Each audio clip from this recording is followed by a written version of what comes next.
नमस्कार दोस्तों, चलिए जानते हैं बिहार की 50 फटाफट बड़ी खबरों को। केवल 20 मिनट में नए साल की शुरुआत होने वाली है। ऐसे में सरकार की ओर से कई सारे नियम को लागू कर दिया गया है और कई सारी योजनाओं का भी शुरुआत किया गया है, जिसका लाभ बिहार के हर लोगों को मिलेगा। और कहां-कहां पर बुलडोजर एक्शन देखने को मिलेगा और किनको-किनको क्या-क्या लाभ मिलेगा। फ्री बिजली गैस के दामों में कमी और फ्री राशन के साथ नए साल में 1-1 हजार रुपए किन किन को मिलेगा, सब कुछ आज के इस वीडियो में जानेंगे। तो चैनल पर पहली बार आए हैं तो वीडियो को एक लाइक कर दीजिए और चैनल को सब्सक्राइब कर लीजिए। बिहार के बक्सर में 41 करोड़ 52 लाख रुपए की लागत से बाईपास का निर्माण शुरू हो गया है। पुल निर्माण के लिए डायवर्सन बनाया जा रहा है। इस परियोजना से क्षेत्र में सड़क कनेक्टिविटी बेहतर होगी और यातायात सुगम होगा। यह विकास बक्सर और आसपास के क्षेत्रों के लिए महत्वपूर्ण है। अब एक ही आवेदन से पूरे परिवार की जमीन का दाखिल खारिज हो जाएगा। पारिवारिक भूमि बंटवारे की प्रक्रिया को सरल, आसान और विवाद मुक्त बनाने के लिए राजस्व एवं भूमि सुधार विभाग ने बिहार भूमि पोर्टल पर यह नई व्यवस्था लागू की गई है। इसकी सुविधा राज्य के लोगों को आज मिलने लगेगी। पटना गया फोरलेन पर फरवरी 2026 से क्यूआर कोड सुविधा शुरू होगी। NHAI जहानाबाद क्षेत्र में NH 22 के 38 किलोमीटर हिस्से में प्रमुख स्थानों पर क्यूआर कोड लगाएगा। स्कैन करने पर हेल्पलाइन, अस्पताल, पेट्रोल पंप और अन्य आवश्यक सेवाओं की जानकारी मिलेगी, जिससे आपात स्थिति में समय बचेगा। पलामू के किसान प्रियरंजन सिंह ने सूखे की चुनौती के बीच लाल धान की खेती कर एक मिसाल पेश की है। असम से बीज मंगाकर जैविक विधि से की गई इस खेती में मात्र 1 एकड़ भूमि से 15 क्विंटल उपज प्राप्त हुई। शुगर फ्री और आयरन से भरपूर होने के कारण यह लाल धान 150 रुपये प्रति किलोग्राम तक बिक रहा है। बेगूसराय पुलिस ने दारोगा बहाली के नाम पर 19,40,000 रुपये की ठगी करने वाले फर्जी SDPO को गिरफ्तार किया है। इससे पहले आरोपी दारोगा बनकर ठगी को अंजाम देता था। पुलिस ने आरोपी करण कुमार को गिरफ्तार किया है। वर्ष 2024 में भी आरोपी का स्कॉर्पियो गाड़ी के साथ वीडियो वायरल हुआ था। औरंगाबाद में धर्म परिवर्तन के 2 मामले सामने आए हैं।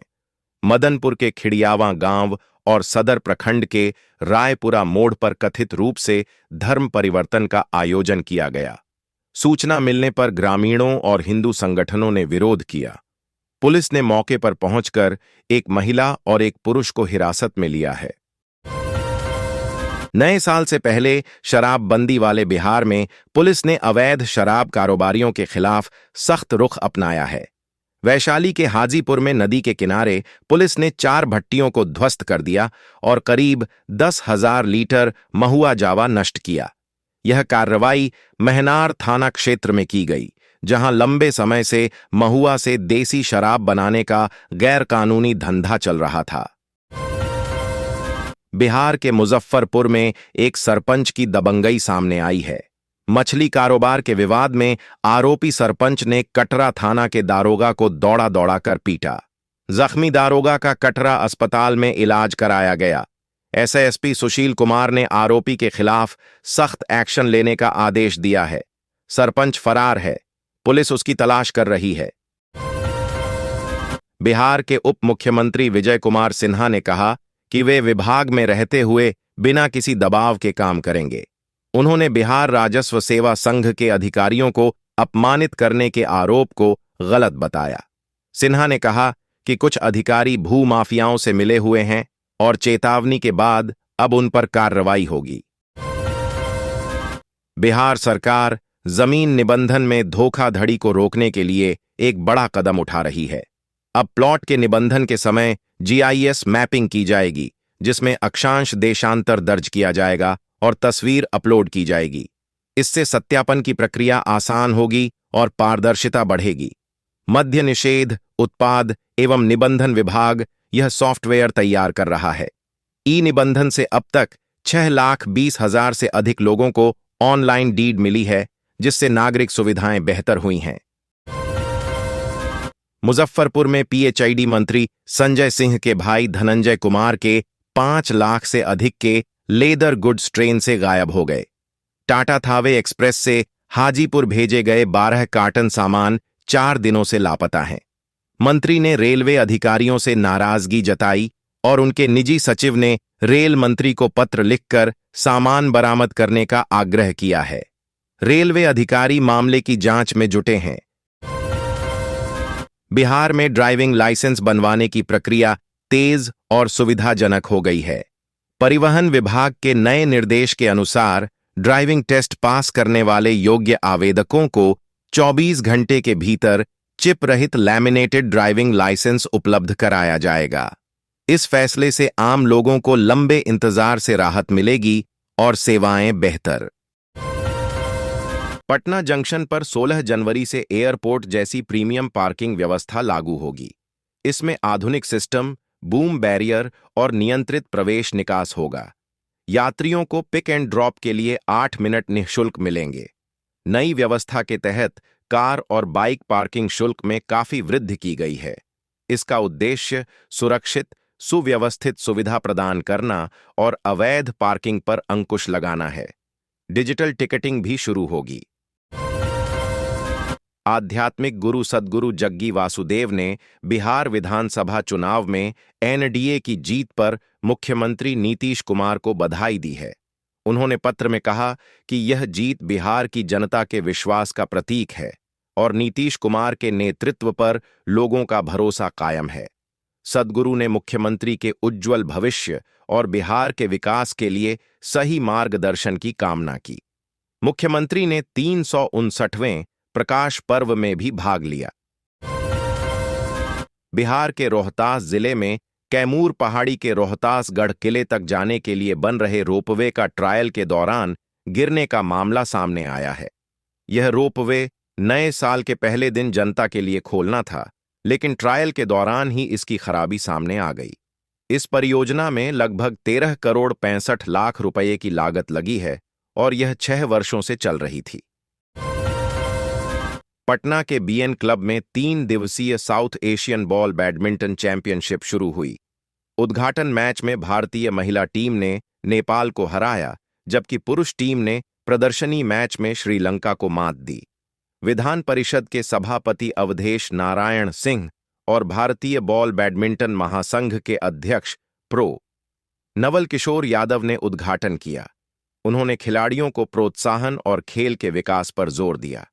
भारत का अगला मुकाबला भूटान से होगा। बिहार में कोहरे और सर्द पछुआ हवाओं के कारण शीतलहर जैसी स्थिति बनी हुई है। न्यूनतम तापमान में 1 से 3 डिग्री सेल्सियस की गिरावट दर्ज की गई है। मौसम विभाग ने शनिवार के लिए 30 जिलों में कोल्ड डे और घने कोहरे का ऑरेंज अलर्ट जारी किया है। 31 दिसंबर तक मौसम में सुधार की कोई उम्मीद नहीं है और तापमान 10 डिग्री सेल्सियस से नीचे बना रहेगा। गाजियाबाद यातायात पुलिस गूगल के साथ मिलकर सड़कों पर डिजिटल स्पीड अलर्ट सिस्टम लागू कर रही है। अब वाहन चालकों को गूगल मैप पर वास्तविक समय में गति सीमा की जानकारी मिलेगी। इसका उद्देश्य तेज रफ्तार पर अंकुश लगाना और चालकों में जागरूकता बढ़ाना है। प्रमुख मार्गों जैसे दिल्ली मेरठ एक्सप्रेसवे और NH9 की गति सीमा साझा की जाएगी, जिससे सड़क सुरक्षा बेहतर होगी। बिहार सरकार के लघु जल संसाधन मंत्री और हिंदुस्तानी आवाम मोर्चा के राष्ट्रीय अध्यक्ष संतोष कुमार सुमन ने पार्टी अनुशासन को लेकर अपने पिता जीतन राम मांझी को नसीहत दी। उन्होंने कहा कि संगठन से जुड़े मुद्दे पार्टी के उचित मंच पर उठने चाहिए और मीडिया के माध्यम से ऐसे विषयों को रखना उचित नहीं है। बिहार की सियासत में चल रहे तमाम कयासों के बीच ग्रामीण विकास और परिवहन मंत्री श्रवण कुमार ने छपरा में एबीपी न्यूज से बातचीत में विपक्ष पर जोरदार हमला बोला। उन्होंने साफ कहा कि जो लोग यह दावा कर रहे हैं कि जेडीयू के विधायक उनके संपर्क में हैं, दरअसल उनके ही विधायक हमारे संपर्क में हैं। हाजीपुर वैशाली में एक महिला डिजिटल क्रिएटर ने थाना परिसर को रील शूटिंग स्थल बनाया। इंटरनेट मीडिया पर प्रसारित 3 वीडियो में पुलिसकर्मी भी शामिल दिखे, जिससे पुलिस की कार्यप्रणाली और अनुशासन पर गंभीर सवाल उठे हैं। बिहार डीजीपी के ड्यूटी के दौरान ऐसी गतिविधियों से बचने के निर्देशों की अवहेलना स्पष्ट है। बिहार में नियोजित शिक्षकों के प्रमाण पत्रों की निगरानी जांच में अब तक 2,912 शिक्षकों के प्रमाण पत्र फर्जी पाए गए हैं। निगरानी अन्वेषण ब्यूरो ने 6,46,000 से अधिक प्रमाण पत्रों की जांच की है, जिसमें 1,707 प्राथमिकी दर्ज की जा चुकी है। वर्ष 2025 में 126 नई प्राथमिकी दर्ज हुई है। 3 साल में 3 शादियां करने वाले पति की खुली पोल, गिरफ्तारी के बाद बोला मजबूरी में कि गोपालगंज में 3 साल में 3 शादियां करने का मामला सामने आया। पहली और दूसरी पत्नी के थाने पहुंचने पर बिना तलाक तीसरी शादी, दहेज उत्पीड़न और जबरन संबंध जैसे आरोप लगे। पुलिस ने आरोपी पति पिंटू बरणवाल को गिरफ्तार कर जेल भेज दिया। बिहार में स्वास्थ्य सेवाओं और मेडिकल शिक्षा को लेकर बड़ी खुशखबरी है। वर्ष 2026 की शुरुआत के साथ ही राज्य में 2 नए सरकारी मेडिकल कॉलेज शुरू होने जा रहे हैं। इसके बाद बिहार में मेडिकल कॉलेजों की कुल संख्या बढ़कर 15 हो जाएगी। फिलहाल राज्य के 11 जिलों में 13 मेडिकल कॉलेज संचालित हो रहे हैं। बैंक लोन घोटालों पर शिकंजा कसते हुए ईडी ने रुचि समूह और शाहरा बंधुओं के खिलाफ बड़ी कार्रवाई की है। करीब 2 अरब रुपए के लोन फ्रॉड मामले में ईडी ने इंदौर और मुंबई में कई ठिकानों पर छापेमारी की। इस दौरान बैंक खाते 2 अरब रुपए के लोन फ्रॉड मामले में ईडी ने इंदौर और मुंबई में कई ठिकानों पर छापेमारी की। इस दौरान बैंक खाते फ्रीज किए गए और नकदी जब्त की गई। सीबीआई की एफआईआर के आधार पर शुरू हुई जांच में मनी लॉन्ड्रिंग के गंभीर आरोप सामने आए हैं। केंद्रीय मंत्री जीतन राम मांझी और उनके बेटे संतोष कुमार सुमन के राज्यसभा सीट को लेकर अलग अलग सुर हैं। मांझी एनडीए पर दबाव बना रहे हैं, जबकि संतोष सुमन इसे मुद्दा नहीं मानते और सार्वजनिक बयानबाजी से बचने की सलाह दे रहे हैं। मांझी ने पहले बेटे को सीट न मिलने पर मंत्री पद छोड़ने को कहा था, लेकिन अब इसे आपसी मामला बता रहे हैं। पूर्णिया में आयोजित भूमि सुधार जन कल्याण संवाद में कस्बा की नसरीन बानो ने जमीन पर अवैध कब्जे की शिकायत की। पति की मौत के बाद फर्जी कागज बनाकर जमीन हड़पने का आरोप लगाया। उप मुख्यमंत्री ने जिला पदाधिकारी को 1 सप्ताह में समस्या के समाधान का आदेश दिया। दरभंगा में भीषण ठंड के बावजूद शिक्षकों की समस्याओं के समाधान के लिए स्थापना शाखा में एक शिविर आयोजित किया गया। इसमें शिक्षकों के विभिन्न बकायों से संबंधित 555 आवेदन प्राप्त हुए। डीपीओ की पहल पर आयोजित इस शिविर में प्राप्त आवेदनों का अध्ययन कर समस्याओं का निराकरण ऑनलाइन किया जाएगा। शिक्षकों ने इस पहल की सराहना की, लेकिन निष्पादन के लिए समय सीमा तय करने की मांग भी की। बिहार ने आज विजय हजारे ट्रॉफी में लगातार दूसरी जीत दर्ज की। राष्ट्रीय पुरस्कार लेने दिल्ली गए प्रतिभाशाली वैभव सूर्यवंशी के बिना खेलते हुए बिहार ने पहली पारी में एम महरूर और एबी राज के अर्धशतकों की बदौलत 284 रन बनाए। मणिपुर ने दूसरी पारी में लक्ष्य के करीब पहुंचकर भी 15 रन से हार का सामना किया। बिहार में एनडीए सरकार के बहुमत के बावजूद विधायकों के दल बदल को लेकर राजनीतिक बयानबाजी तेज हो गई है। जदयू ने राजद के 18 से 19 विधायकों के संपर्क में होने का दावा किया है, वहीं राजद ने 65 जदयू विधायकों के संपर्क में होने की बात कही है। कृषि मंत्री रामकृपाल यादव ने राजद के 25 विधायकों के संपर्क में होने की बात कही है। राष्ट्रीय लोक मोर्चा में भी टूट की अटकलें तेज हैं। तेज प्रताप यादव ने राबड़ी देवी के आवाज में तहखाने के जदयू के आरोपों पर जांच की मांग की है। उनका कहना है कि उनके समय ऐसा कुछ नहीं था। उन्होंने आलोक कुमार की मौत पर झारखंड सरकार की आलोचना की और अपराधियों के खिलाफ कड़ी कार्रवाई की मांग की। उन्होंने मुख्यमंत्री से दोषियों को आजीवन कारावास देने की अपील की। मुंगेर के कन्हैयाचक गांव में शराब तस्कर को पकड़ने गई पुलिस टीम पर ग्रामीणों ने हमला कर दिया। इस हमले में एक सिपाही सोनू कुमार गंभीर रूप से घायल हो गया, जिसकी पिस्तौल और मोबाइल छीन लिया गया। ग्रामीणों ने वार्ड सदस्य मनीष कुमार को पुलिस हिरासत से छुड़ा लिया और पुलिस की बाइक भी क्षतिग्रस्त कर दी। ईपीएफओ से जुड़े कई नियम बदले जा रहे हैं। इससे न सिर्फ पीएफ के पैसे निकालना आसान होगा, बल्कि सिंगल विंडो के जरिए समस्याओं का समाधान भी किया जा सकेगा। केंद्रीय श्रम और रोजगार मंत्री मनसुख मांडविया ने इस संबंध में जानकारी दी है। बिहार विधानसभा चुनाव 2025 में एनडीए की ऐतिहासिक जीत के जश्न में आयोजित जनता दल यूनाइटेड के कार्यकर्ता आभार समारोह में अप्रत्याशित हंगामा देखने को मिला। नालंदा जिले के सौगरा स्कूल मैदान में आयोजित इस कार्यक्रम में कार्यकर्ताओं के बीच आपसी कलह और मारपीट की घटना ने पार्टी की आंतरिक दरारों को उजागर कर दिया। रालोमो विधायक रामेश्वर महतो ने उपेंद्र कुशवाहा के फैसले के खिलाफ खुलकर बोलना शुरू कर दिया है। उन्होंने दीपक प्रकाश को मंत्री बनाया जाना आत्मघाती बताया है और राष्ट्रीय अध्यक्ष से उनके फैसले पर फिर से विचार करने की मांग की है।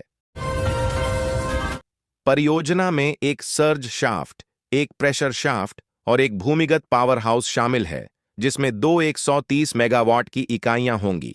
इससे कुल स्थापित क्षमता 260 मेगावाट हो जाएगी और वार्षिक ऊर्जा उत्पादन में वृद्धि होगी। पटना के 10 सर्कुलर स्थित राबड़ी आवास को लेकर सियासत तेज हो गई है। जदयू ने इस सरकारी आवास को खाली करने में हो रही देरी पर गंभीर सवाल खड़े किए हैं। पार्टी के मुख्य प्रवक्ता नीरज कुमार ने दावा किया है कि आवास परिसर में कई तहखाने बनाए गए हैं, जिनमें रुपया, जमीन के दस्तावेज और आभूषण छुपाकर रखे गए हैं। उनका कहना है कि इन्हीं तहखानों से सामान निकालने के कारण आवास खाली करने में देर हो रही है। उपमुख्यमंत्री विजय कुमार सिन्हा के भूमि सुधार और राजस्व विभाग के अधिकारियों पर सख्त रुख को लेकर बिहार में विवाद गहरा गया है। भाजपा प्रवक्ता विनोद शर्मा ने सिन्हा का समर्थन करते हुए अधिकारियों पर भ्रष्टाचार और राजनीति का आरोप लगाया है। राजस्व सेवा संघ ने सिन्हा पर अपमानित करने का आरोप लगाते हुए मुख्यमंत्री नीतीश कुमार से शिकायत की है और सामूहिक अवकाश की धमकी दी है। सिन्हा ने आरोपों को खारिज करते हुए कहा कि वे दबाव में नहीं आएंगे और लापरवाही पर कार्रवाई होगी। चंबा जिले के सलूनी उपमंडल से एक युवती 3 महीने से लापता है। उसके माता पिता ने तहसीलदार को ज्ञापन सौंपकर बेटी को जल्द ढूंढने की गुहार लगाई है और सोमवार तक न मिलने पर आंदोलन की चेतावनी दी है।